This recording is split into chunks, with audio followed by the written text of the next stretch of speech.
ഈ ഓണത്തിന് 20% ഡിസ്കൗണ്ട് കൊടുത്ത് വിൽപ്പന കൂട്ടാനാണോ പ്ലാൻ? ഒന്ന് നിൽക്കൂ, വിൽപ്പന കൂടിയേക്കാം, പക്ഷേ മാസാവസാനം നോക്കുമ്പോൾ നിങ്ങളുടെ ലാഭം കുറഞ്ഞിട്ടുണ്ടാകും. വലിയ ബ്രാൻഡുകൾ വലിയ ഡിസ്കൗണ്ട് നൽകുന്നത് കാണുമ്പോൾ നമ്മളും അതുപോലെ ചെയ്യണമെന്ന് തോന്നും. പക്ഷേ അവർ വൻതോതിൽ സാധനങ്ങൾ വാങ്ങുന്നതിനാൽ ലഭിക്കുന്ന പ്രോഫിറ്റ് മാർജിൻ പല ചെറിയ ബിസിനസ്സുകാർക്കും ലഭിക്കില്ല. അതുകൊണ്ട് അവരെ അനുകരിച്ച് ഡിസ്കൗണ്ട് നൽകുന്നത് നിങ്ങളുടെ ലാഭം വെട്ടിക്കുറയ്ക്കുന്നത് പോലെയാണ്. പകരം വാല്യൂ അഡീഷൻ പരീക്ഷിക്കും.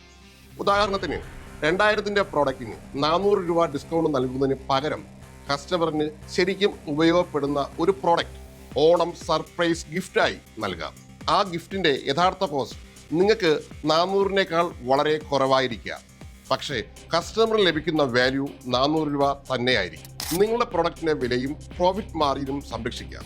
ഈ ഓണത്തിന് വില കുറച്ച് വിൽക്കുന്നതിന് മുമ്പ് ഒന്ന് ചിന്തിക്കും, കസ്റ്റമറിന് ഡിസ്കൗണ്ട് നൽകണോ അതോ കൂടുതൽ വാല്യൂ നൽകണോ? ഇത്തരത്തിലുള്ള പ്രായോഗിക ബിസിനസ് ഐഡിയ അറിയാൻ പേജ് ഫോളോ ചെയ്യും.